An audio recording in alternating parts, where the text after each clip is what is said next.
If you don't try every day, you might miss your lucky day. And that's what people don't understand. If you never miss a day and you never don't try and you're always on time, was I late today? No, on time, and you try and improve every aspect of your life, and you're a professional, and you try and make sure that you analyze your decisions, you give yourself feedback, you don't make mistakes, you're not lazy. If you try and you make it to the top, because you look at the people down below and you're like, well, why didn't you try? I did. Oh, I did too. No, you didn't. That's a lie. Now you're lying to me, and that annoys me. I believe that they have the lives they deserve because they haven't been prepared to suffer like I've suffered. If I was as lazy and incompetent as these people, I'd be like them. These people, they're not triers. I didn't even have chances that good. I wish I did. I wish I had a billionaire sitting on the internet explaining to me how the world worked. I would have done anything for that. But I've never had that chance. I had to work them all out myself, take huge monumental risks, do the nearly impossible to escape. It's easier to get rich now than it's ever been. This goes back into my mentality about the kind of person who takes risks and takes action. So then people will say to me, this is what's so amazing. People will say to me, oh, how do you have all these Bugattis? How do you have $100 million of cars? You're so lucky. It's not luck. It's never been luck. I've been the person who took action. And if I were to tell you right now what action to take, you won't do it. So I'm not going to feel sorry for you when you fail. I'm not going to feel sorry for losers. My life is just work. But that's boring, right? But that's the truth about it. I'm on my laptop all day, every day. I have 18 hours a day of screen time.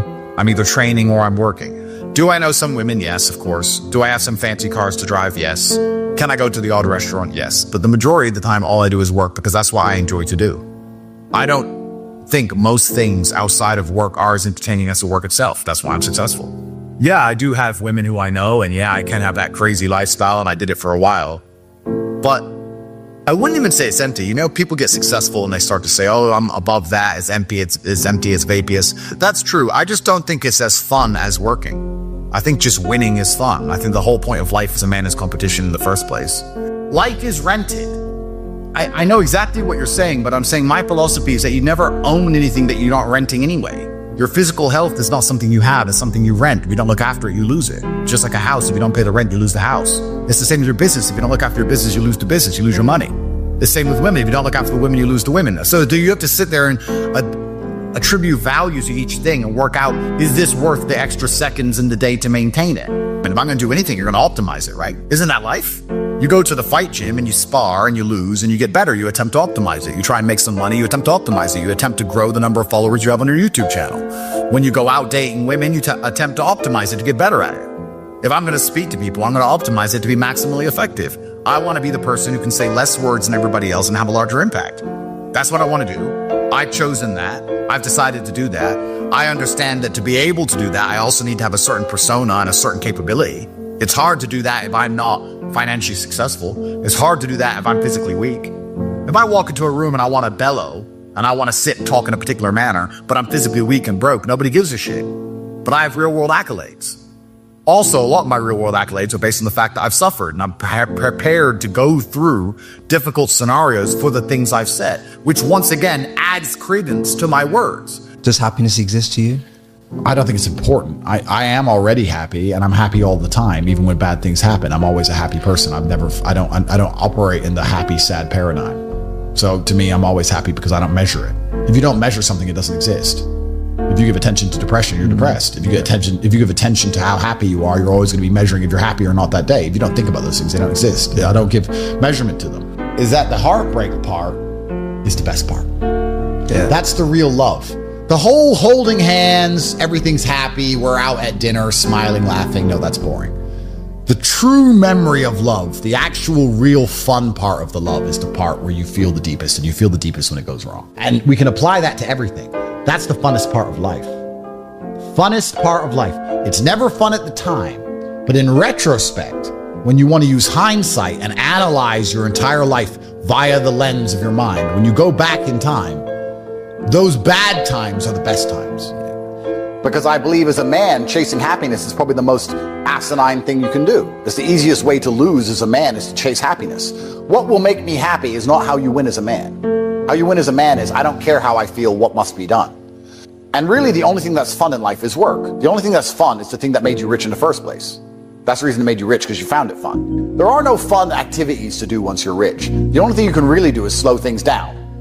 So a poor person has a 1 hour lunch. I'm allowed a 4 hour lunch. Great. You can add some time to things. But I don't know. I see there are some other rich people who, they get enamored by wine, and they think that giving their life to tasting different grapes is somehow not a complete waste of consciousness. But they're dipshits. And that's why they're not important. And that's why no one knows who the they are. So when I talk to other millionaires, they're like, oh yeah, I'm gonna wine. I like to spend my time wine. Well, then you go do that. Life is just, it's a game. We're living in a simulation. And if you want a high score, you have to choose the highest difficulty. So I want a high score. A lot of these people, especially people who talk about Zen, Stoicism, etc., I distrust. And this isn't specifically about him. This is about all of these people. Because they'll sit in a beautiful field with green grass in Bali, and they'll put on a stupid robe, and they'll sit there and they'll do this, and they'll say, I'm Zen, my mind is great. You're in a beautiful field in Bali. Of course you're Zen. What are you gonna be upset about? It's sunny. It's not even raining. You have nothing to complain about. Go and be Zen in a trench in Ukraine. Then show me your Zen. If you're so Zen and you're so fantastic with your mind, any of these people, I openly challenge you, considering you're all physically incapable, go do an MMA fight and get the shit kicked out of you. Go and you know you're gonna lose because you're a pussy. I know you're gonna lose, you know you're gonna lose, he's gonna hurt you, but you're Zen. Show me the power of your mind. Go get your ass whooped. Oh no, you're scared. You won't do that. You won't go get in the cage and get grounded and pounded. I thought you were Zen. Turns out you're only Zen when everything's fine. That's not Zen. It's not Zen to be Zen when everything's fine. So all these people with their spoiled little privileged lives and their yoga retreats. Oh, I feel so great in my yoga retreat. Oh, you feel so great in one of the most idyllic locations on the planet, eating food that's prepared for you. You feel great. Wow, mental control. For the clown show. It's a clown show. If these people were truly who they wanted to pretend they are, they'd be in the trenches somewhere. The UFC fighter has more Zen when he's getting punched in the face in front of all these people, in front of his screaming wife, worried about him losing consciousness forever. When he's taking shots to the face and still avoiding them and keeping a clear enough mind to slip the punches. So all these people are full of shit, because if they were truly Zen, they'd live a life similar to mine. But they don't. I ain't lonely. I've never been lonely. I've never been lonely. You don't know me. I've never been lonely. I had no money and I was never lonely.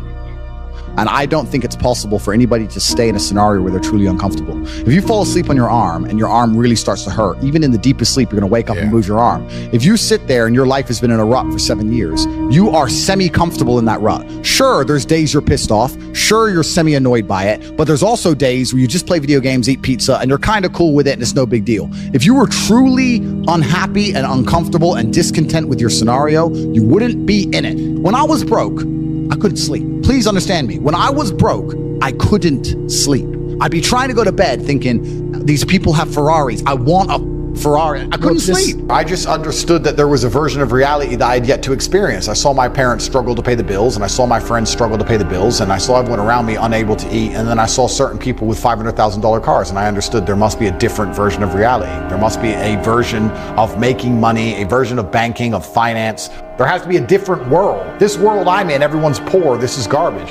That world, I can see people are living a reality that I can't even fathom. I'm under the mentality that you are exactly not where you deserve to be.